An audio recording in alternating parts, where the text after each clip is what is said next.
Ooh-wee, what's going on YouTube? Is Donnie B all day. So I'm bringing you a night. We have been getting non-stop freaking rain. I mean, it is pouring, and I know you guys out in the northwest probably like, hey, screw you and your rain. We're having some pretty hot times and some droughts. I know you don't want to hear about the rain, but the rain is keeping me from being able to do a whole bunch of stuff outside. So today we're going to do a little something inside, and really it's because I have some pretty good valuable information to pass off to you and to get out there.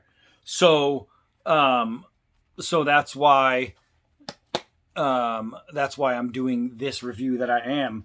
I'm showing you an Alabaster harvest fruit knife.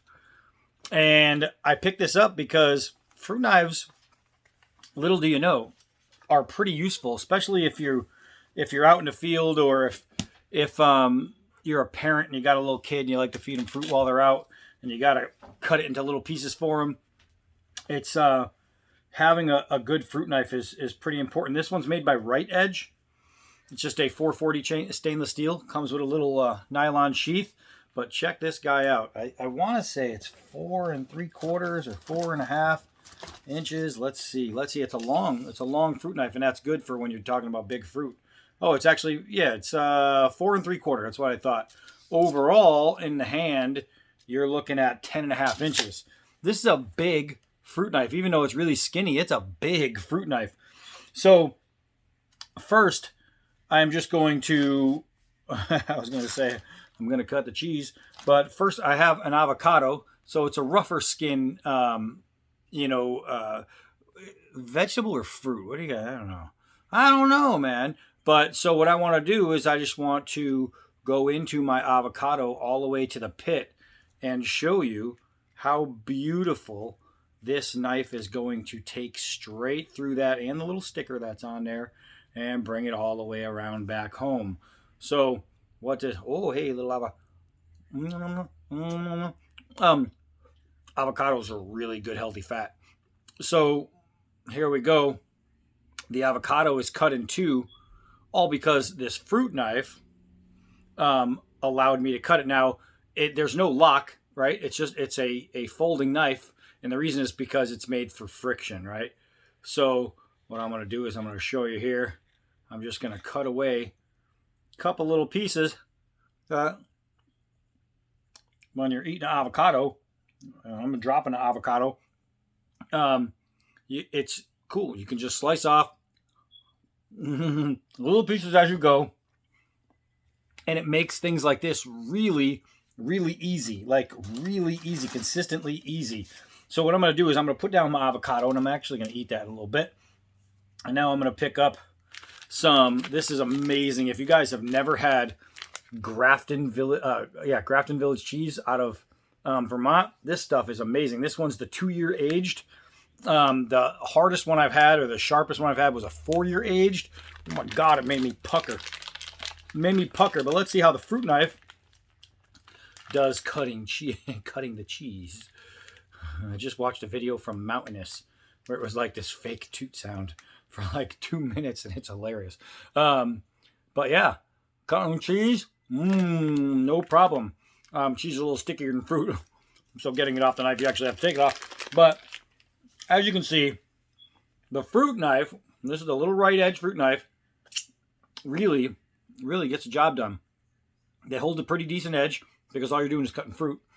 It's comfortable in the hand because it's just really, really long, and they absolutely work. So if you're a parent especially, and you're always out with your kids and you're like, oh crap, got to cut up an apple or got to cut up this and that, comes in a little sheath. You could throw it in a purse, a pocketbook, or put it right on your belt. If maybe you like to eat fruit yourself and you don't have any kids, pull out, you cut your fruit.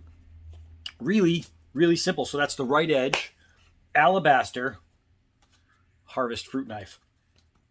I really like that little fruit knife. It's good. All right, so big stuff going on.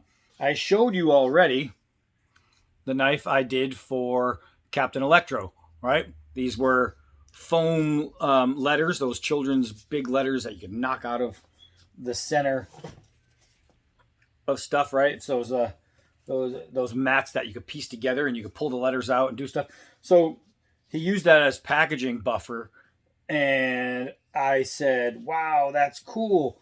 And I'm looking at these letters and I'm going, I could probably use these letters to make some scales. And that's what I did. So I figured the very first time I did it, the very first knife I did it on, I'm going to send it to him.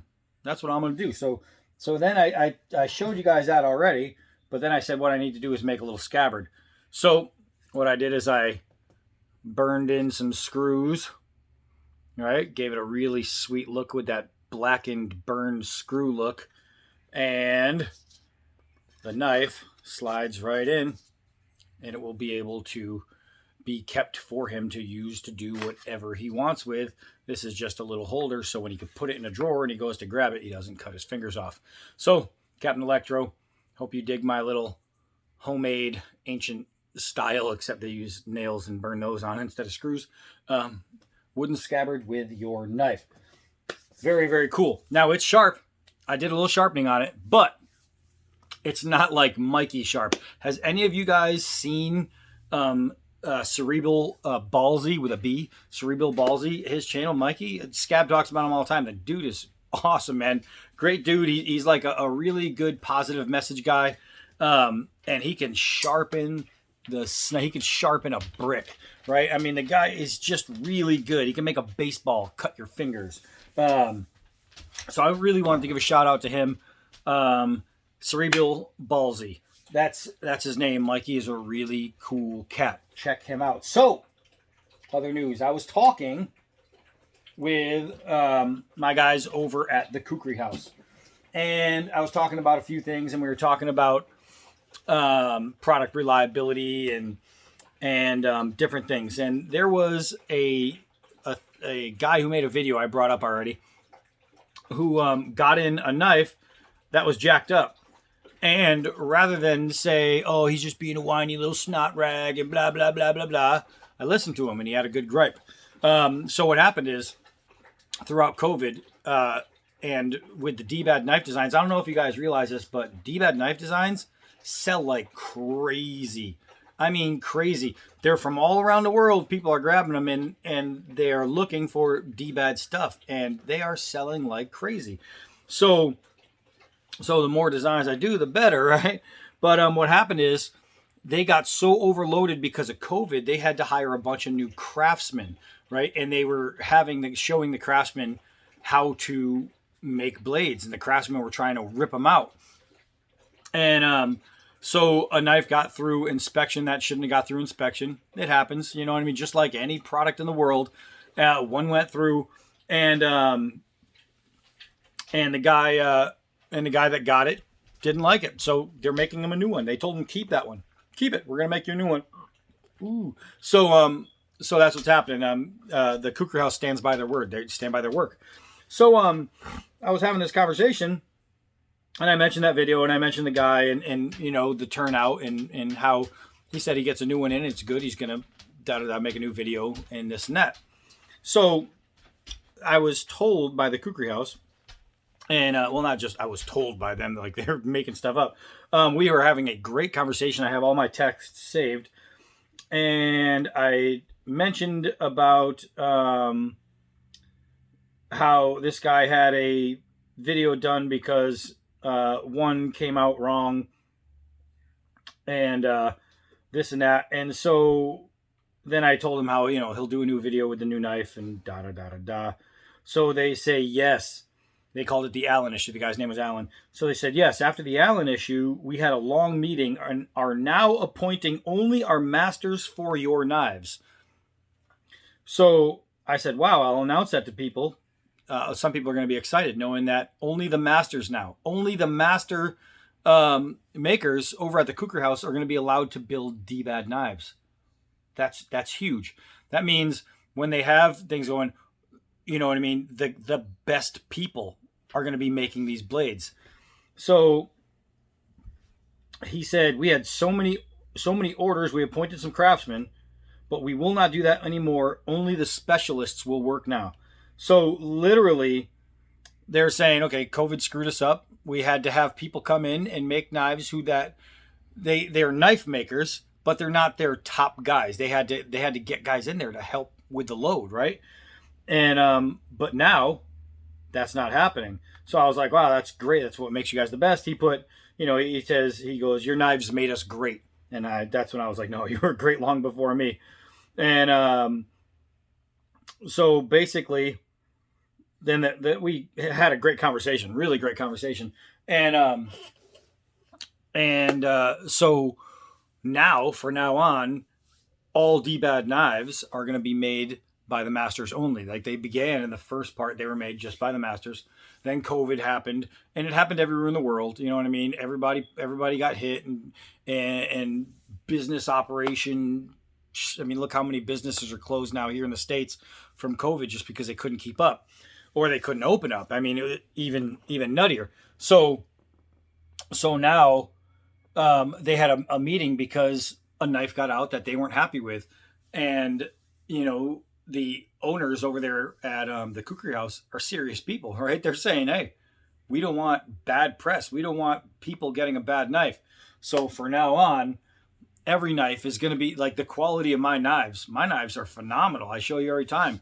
And it's because every time I have one done, the prototype, the first one, they're sending it to somebody who's really taking their time and doing it and this and that.